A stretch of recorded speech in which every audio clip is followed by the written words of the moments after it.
Hello everyone, welcome back to my channel. So today we are going to discuss important articles from the Hindu newspaper. So first article is related to Vikram 1. So first point regarding this article, India का first private orbiter launch. तो विक्रम 1 वो बन चुका है first privately develop Indian rocket, मतलब इसको privately develop किया गया है इंडियन रॉकेट को, जो सक्सेसफुली अचीव कर लिया है एक ऑर्बिटल मिशन को, जो मार्क कर रहा है एक हिस्टोरिक स्टेप फॉर इंडिया की कॉमर्शियल स्पेस सेक्टर के लिए। Second point, flexible launch service.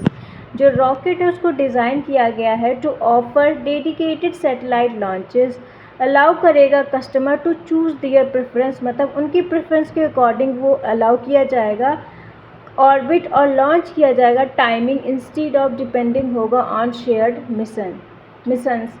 Third point, cost effective technology. तो बहुत ही कॉस्ट इफेक्टिव टेक्नोलॉजी है विक्रम 1। स्काई रूट का एम है to keep launch prices competitive, use किया जाएगा light weight carbon composite structure को और एफिशिएंट रॉकेट डिज़ाइन, जो मेक करेगा satellite launch more affordable. Next point, journey of Skyroot aerospace.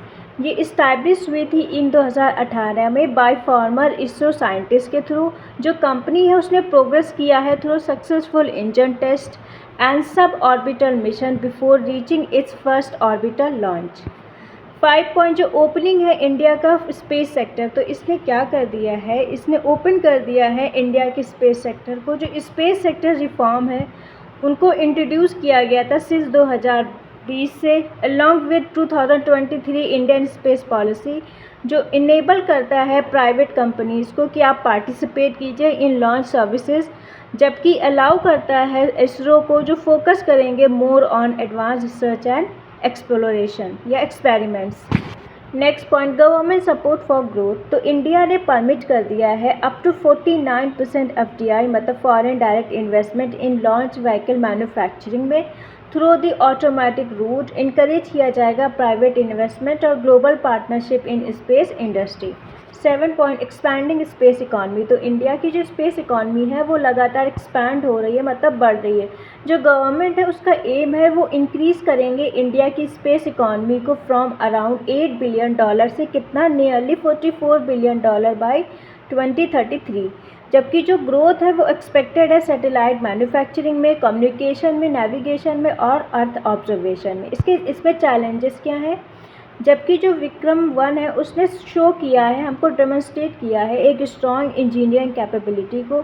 जो स्काई रूट के लॉन्ग टर्म सक्सेस हैं वो डिपेंड करेंगे on delivering reliable, repeatable and affordable launches in highly competitive global market में, जिसको mainly कौन डोमिनेट करता है, dominated by player like SpaceX and rocket lab.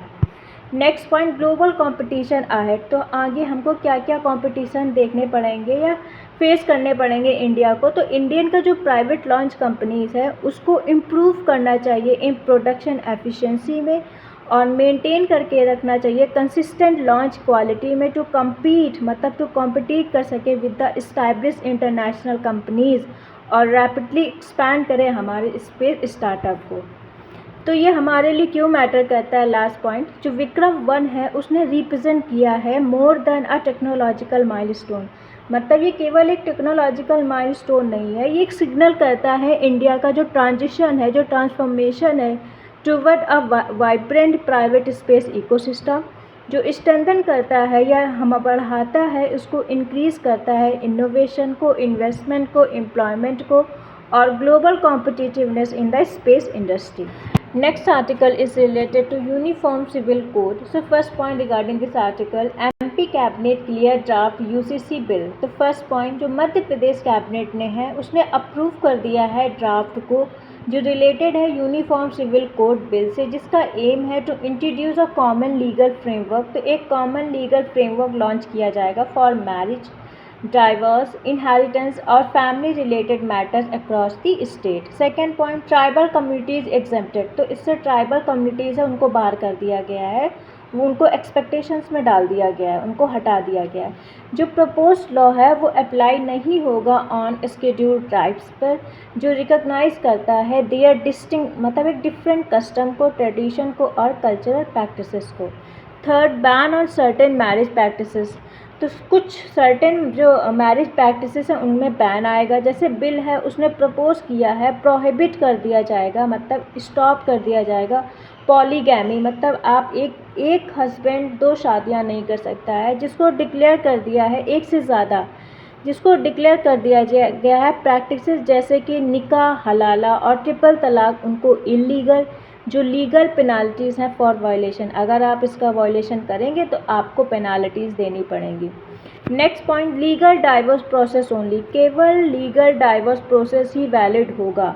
जो मैरिज है उनको अगर आप डिसॉल्व करेंगे थ्रू लीगल रिकॉग्नाइज प्रोसीजर, मतलब जो लीगल प्रोसीजर है आप उसी की थ्रू ही आप करवाएंगे। इनफॉर्मल डाइवोर्स और decision made by community bodies और local panchayat will not be legally validity, मतलब ये लीगल वैलिडिटी नहीं होगी। मतलब जो इनफॉर्मल तरीके से जो डाइवोर्स होते हैं, जो डिसीज़न होते हैं, जो कम्युनिटी बॉडीज़ होती हैं या लोकल पंचायत होते हैं, वो अब लीगली वैलिड नहीं होंगे।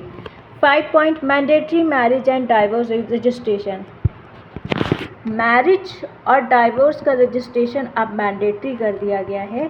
एवरी मैरिज और divorce must be officially registered, हर प्रति एक मैरिज और उसकी जो डाइवोर्स है वो रजिस्टर्ड होना चाहिए थ्रू गवर्नमेंट अथॉरिटीज़, जिससे इंश्योर होगा लीगल रिकॉग्निशन और प्रोटेक्ट किए जाएंगे right related to maintenance, inheritance and alimony. Next point, rules for live in relationships, तो रूल्स क्या हैं फॉर लिव इन रिलेशनशिप के लिए। अगर कपल्स लिव इन रिलेशनशिप में रहते हैं या वो हैं, उनको भी रजिस्टर कराना पड़ेगा for their relationship within the designated authority within the prescribed time, मतलब एक प्रिस्क्राइब्ड टाइम के विद इन आपको रजिस्टर कराना पड़ेगा for according to their designated authority. अगर आप ऐसा नहीं करते हैं, फेलियर टू डू सो, आपको इन्वाइट कर सकते हैं लीगल कॉन्सिक्वेंसेस को।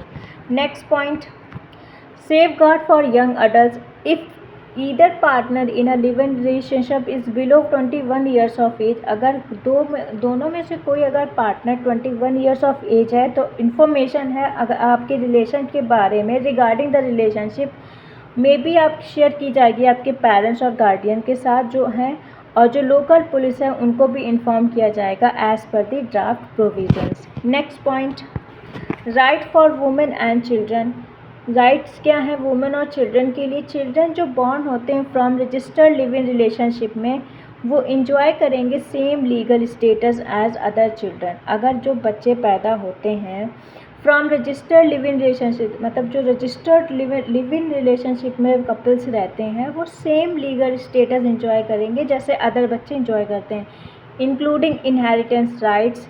Women abandoned bye there partner can seek maintenance through the court, अगर उसके हस्बैंड ने अगर अपनी वाइफ को छोड़ दिया है या अपने पार्टनर को छोड़ दिया गया है, तो वो जो वुमेन है वो आस्क कर सकती है, सीक कर सकती है maintenance through the court. Next point, constitutional basis of UCC, तो कॉन्स्टिट्यूशनल इंपॉर्टेंस क्या है या कॉन्स्टिट्यूशनल बेसिस क्या है for UCC, uniform civil code. जो आइडिया है of civil uniform civil code वो कम आता है under article 44 of the directive principle of state policy, जो सपोर्ट करता है state to work toward a common civil law for all citizens. And the last point, present status and significance, India जो है currently follow कर रहा है different personal law for different religious communities के लिए। जो प्रपोज्ड यूनिफॉर्म सिविल कोड है वो सीक करता है आप क्रिएट कीजिए एक ग्रेटर लीगल यूनिफॉर्मिटी जो बैलेंस करेगा कॉन्स्टिट्यूशनल वैल्यू को और कल्चरल डाइवर्सिटी को। जो मध्य प्रदेश है उसने ड्राफ्ट को फॉलो किया है। सिमिलर एफर्ट्स जो ऑलरेडी देखे गए हैं स्टेट जैसे उत्तराखंड, जो बनाता है उसको एक इम्पॉर्टेंट डेवलपमेंट इन इंडिया के लीगल रिफॉर्म्स में।